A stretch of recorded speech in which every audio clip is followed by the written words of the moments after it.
হুট করে প্ল্যান করে এই 3 বান্ধবী আজকে কি করলো আপনাদের সাথে আজকে সেটাই শেয়ার করব। এই যে স্নেহা আর কঙ্কনা দুইজন বের হয়ে গেছে, দুইজনেই যাচ্ছিল রিক্সা করে। ফার্স্টেই তারা দুইজন যায় বাজারে কারণ তারা আজকে 3জন মিলে পিকনিক করবে। তারা 20-15 মিনিট ধরে দাঁড়িয়েছিল সাথীর জন্য। ওই যে রিক্সায় করে আসছে, এবার 3জনে মিলে যাবে বাজারে, কারণ তারা নিজেরাই বাজার করবে সেদিন ঠিক করছিল এবং তারাই বাজার করে নিজেরাই রান্না করবে। কঙ্কনা এদের মেন রাঁধুনি, সেই সব কিছু ঠিক করছিল যে কি লাগবে না লাগবে সেই সব কিছু কেনে। এরপর 3জনে বের হয়ে যায় বাজার থেকে বের হয়ে ফার্স্টেই যায় একটা মিষ্টির দোকান থেকে তারা টক দই কেনে, কারণ তারা সেদিন রান্না করবে ভাবছিল বিরিয়ানি। যার কারণে তারা একটা সুপার শপে যেয়ে তারা বাসমতি চাল কিনবে। আর এইদিকে কঙ্কনা যা দেখবে সেখানে বাচ্চা মানুষের মতো যেয়ে দেখবে কি আছে। যাই হোক, এখানে কঙ্কনার মনটা একটু খারাপ, কারণ সে বাসমতি চাল কিনতে পারেনি, কারণ তাদের বাজেট বেশি ছিল না।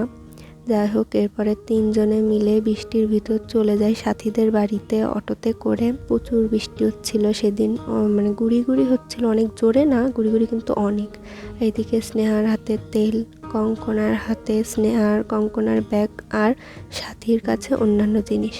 এই আলমারিটা সাথী নতুন বানিয়েছে সেটাই দেখছিল স্নেহা। আর এদিকে কঙ্কনা পুরো নতুন বিয়ের পরে বউরা যেভাবে কান্না করে বাপের বাড়ি থেকে যাওয়ার সময়, কঙ্কনা ঠিক সেভাবে পেঁয়াজ কাটার সময় কান্না করছিল। আর এদিকে স্নেহা বসে গেছে রসুন ছুলতে, আবার কঙ্কনা সেই পেঁয়াজগুলো কুচি করে কাটছিল। এই যে রান্না শুরু হয়ে গেছে। আজকের মেন রাঁধুনি ছিল কঙ্কনা, সাথী তার হেল্পার। স্নেহা কিছুই করেনি, কারণ সে রান্না করতে পারে না, সে শুধু জাস্ট ভিডিও করছে, আর কিছুই করেনি। আর এদিকে কঙ্কনা মাংস ম্যারিনেট করে নেয়, সাথী চালটা ধুয়ে রান্না বসিয়ে দেয়। আর এদিকে স্নেহা আন্টি সেদিনকে রান্না করা খিচুড়ি পেঁয়াজ, ঝাল, লবণ, তেল, আচার এইগুলো দিয়ে মাখাচ্ছিল, কারণ তার সেটা ভালো লাগে খেতে, তাই খেতে চেয়েছিল, তাই রান্না মাখাচ্ছিল। এই যে চটকিয়ে স্নেহা এখন এটাকে মাখাবে। আর এই খিচুড়ি নিয়ে যে ঝামেলাটা করে 3জনে, স্নেহা সাথীকে এবং কঙ্কনাকে দুজনকেই সেদিন খাইয়ে দেওয়ার সময় এমনভাবে 3জনে খাচ্ছিল মনে হচ্ছিল বাচ্চা মানুষ। যাই হোক, এরপরে এদের খাওয়া দাওয়া শেষ হওয়ার লাস্টে যেই কাঠিটা থাকে, গামলায় যে কাঠিটা ছিল সেইটা নিয়ে কঙ্কনা স্নেহা যে ঝামেলাটাই না করে। কঙ্কনা বলে যে ওই খাবে, স্নেহা বলে যে না আমি মাখিয়েছি আমি খাবো। এরপর দুইজনে সেটা একটা হাত দিয়ে আঙুল দিয়ে দাগ দিয়ে ভাগ করে নেয়। এরপর সেটাই তারা খেয়ে দিয়ে এই যে কাজ শুরু হচ্ছে। এখানে একটা ভিডিওর ক্লিপ আপনাদের একটু শোনানোর দরকার, এই ভিডিও ক্লিপটা একটু শুনুন। হ্যালো গাইস, আজ আমরা